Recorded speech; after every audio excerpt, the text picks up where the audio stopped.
Hello there, kings, queens, everything in between.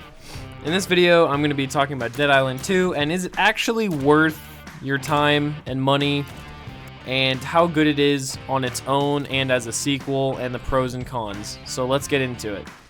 Now, I'm going to start off with the things I think the game did good, and then I'll get into what I think the game did bad, and then my overall review, and then personal opinions on the game, and let's get started. So, the goods of the game is the gore. The gore is the highlight of this game, and if anyone says it isn't, well, they're wrong, okay? They just are wrong. The gore is the best gore in any game I've seen to date, and it's absolutely fantastic. I think it's so amazing. Even the executes look really good, have so much impact and power behind them. You just feel so good when you're killing zombies. Another thing I think the game did well was the guns are a lot better. The guns in the first and Riptide were okay. They did their job, but there were some times where they'd hit super hard or they'd hit for less than your fist. It was so just weak and just tacked on. In this game, I think the guns are a lot better, and still, this game is about melee, but the guns do have their own. They can hold their own. You could beat the game with strictly just guns if you had the time and ammo. And I think guns are just a really good addition to this game. Another thing is the weapon crafting. I thought the weapon crafting could not be beat from either Dead Rising or Jesus, sorry. I don't think the weapon crafting could get better than finding blueprints in the first and Riptide. Finding blueprints was so satisfying. You were always wanting to find them and immediately go to a workbench to see what it did. Another thing is the details, such as traps in water, explosive barrels, you can electrocute water. I think that was huge. I think a lot of people probably didn't care, but I found myself using traps to just annihilate hordes of zombies, and it worked so efficiently. You might be able to see in some of the playthrough or playing in the background how I absolutely just destroyed hordes of zombies so seamlessly. All you gotta do is plan and think a little bit ahead, and I think you can easily succeed in this game. The executions were also pretty solid. The side characters as well. Something, as I forgot to mention in my previous recording of this, was the side characters were so good. They all were a little bit one-sided, but they're side characters, so what else can you ask for? But they had enough charm and uniqueness to their personality that they all felt really good to help. You wanted to get to know them. I wish there were more quests. I've always wanted to talk to them, and they just added so much life and character to the game, and I loved it. I really did. They weren't just some plain Jane with a beard asking you to go around town and fetch stuff for them. It was really good. Next up's the scenery. Beautiful game.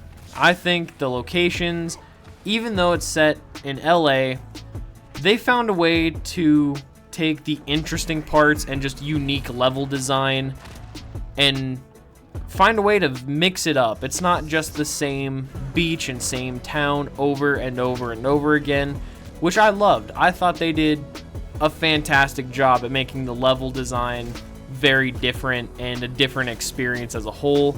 Because out in the open, you're safe, but when you're in a tight, cramped corridor, it becomes a horror game. And I think that's fantastic.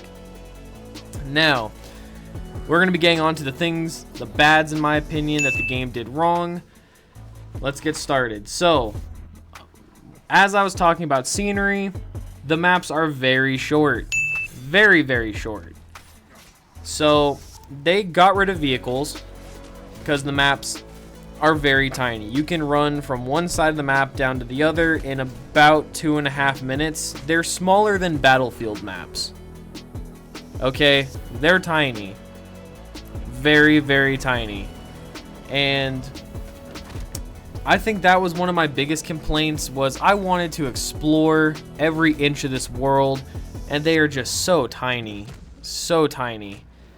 And it was kind of sad to see that 10 years of development in this game, given, yes, it was handed between a bunch of different developers and postponed, that they couldn't just make it more open. It was so linear. So linear. And that kind of took away a lot of replay value, a lot of secrets and all that. I don't know if you guys remember Dead Island 1 and Riptide. It was mainly Dead Island 1, but the hidden skulls and like the puzzles to get hidden blueprints, that was so amazing, and it brought the community together to share videos and solve puzzles. In this game, there was no real mystery. It was just kind of like, well, if you want to spend money to get stuff to open this door, get a fuse, yeah, there's a chest. And you don't get to open it again. At least not that I'm aware. I tried. So it's very... the game is kind of just slapping you in the face. It's like, yeah, you came back here and you spent time and effort getting here. We're not going to reward you again. And it kind of just pooped in your mouth. I didn't like it. Another thing was aiming on consoles was disgusting. I only played this on my Xbox. I did not play it on the PC, so I have no idea how good the aiming is on PC, but on Xbox, it was horrible. I'm not saying I'm the best gamer out there, but I can game like a mofo, okay?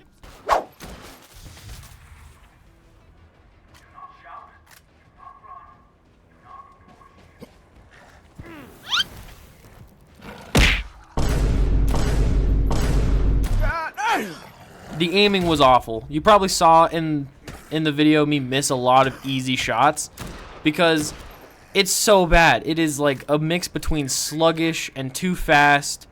The auto aim, and it feels like there's stick drift when there isn't. A little bit of aim assist for console players, it throws you off track. So I think that was a pretty big problem, in my opinion, was the aiming. Next up was not getting rewarded for parrying or executing. That kind of bothered me, mainly because basic zombies, runners and walkers, the simplest as it gets, if you parried them, it'd trigger and execute a stun that you could do, and if your weapon didn't do enough damage, they just don't die. You'll do a little bit of damage, you'll push them away, and then they get back up, kind of wasting your time and effort. And I found that annoying. You should be rewarded for good play. So if you're gonna time parries, especially on a little bit like a level 2 or so higher than you zombie, you should absolutely be able to one-shot it. Now I get with bosses, obviously, you should be able to one-shot them, but basic guys, I don't care what level they are. If you time a perfect parry and execute, get rewarded for it like Dark Souls. Don't do this crap. It got really annoying. Plus, the executes were all the same, no matter what direction you execute them from. If you hit them from the front, the side, or the back, it's the same execution for that type of weapon. There are varieties of executes, but like I said, it varies from weapon to weapon. But if you have the same sledgehammer, you're always getting the same execute. And that was very repetitive after like the first 12 zombies you execute. You get pretty annoyed with it, and you're like, oh, and now I only execute for benefits or the invincibility frames. I really don't care about executing as much as I did when I first got the game, especially when you don't get rewarded for it.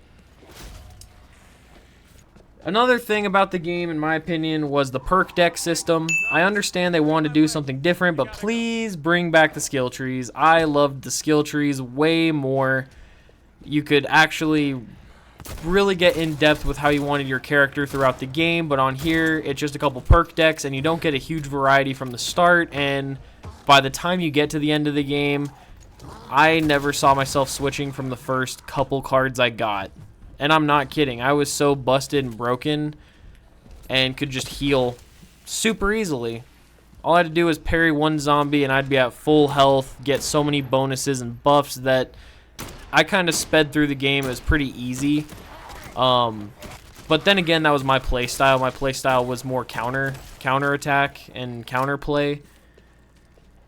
But yeah, the perk decks I didn't really like. The parrying and blocking I do like. I will add that to the good side. The parrying and blocking system I liked. But anyways, Did not like the perk deck system. They tried something new, but it wasn't for me, so I'm going to tally that for a personal opinion. I don't like that. And finally, there was too much change from its prequels, its predecessor. I think that's the word, right? Yeah, predecessor. It was too different from the world design, the characters, the way it played and felt. It was so different that it was really hard for me to feel like I was playing a sequel to a game. It really felt like I was just playing a standalone game. So as a Dead Island game, I don't really feel as though this is a sequel. It does tie into the same world and same realm, and a character or two do come back from the original. But overall, I don't think it's really a sequel to Dead Island, which is kind of unfortunate because I was as a kid, I was fascinated with the world of zombies, and I just loved zombie games, everything. So I got soaked into the world, and it kind of, the way the story was set up from the previous games to this one, it felt, I don't know, it felt like the same thing but kind of a downgrade. Didn't really like it.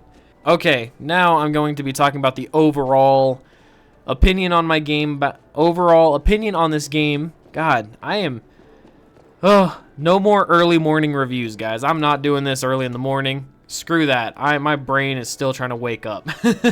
But anyways, so the overall is this game stands on its own.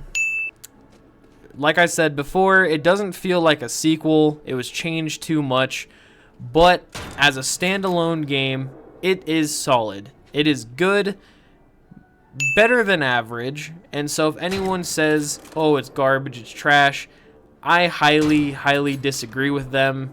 Now, some opinions on the game before I wrap this up is it worth your money? Is it worth, I believe, $70 or $60? I don't think so. I think it was too short, and I just didn't think it brought enough to the table to suffice. If it was like a $40 game, definitely, I think that'd be a fair price for it. But I would recommend you guys wait till this game's either on sale, or if you absolutely have no other game to play and you're a zombie fan. If you're a zombie fan, buy this game. If you're not a zombie fan and you want to try something new, this game is, ooh, that's kind of tough to place. But I would wait until it's on sale, or if you have a friend that wants to play with you, I think those are the two circumstances that you should buy this game immediately. But if not, I would see what other options there are. But it's a pretty solid game, and I'm just being honest here. I don't want you guys to waste money because it sucks. You know, I waited, a lot of people waited 10 years since the E3 release trailer for this game, and it pains me to say it, as much as I want to be biased and love the game, it was very okay. It was above average, better than I expected, but also there were some other things I didn't expect that kind of held it back. But there you have it, guys. I love you all. I kept it spoiler-free, so if you guys do want to play the game, I think you should check it out. I love you all. Have a good day, and goodbye. See you again.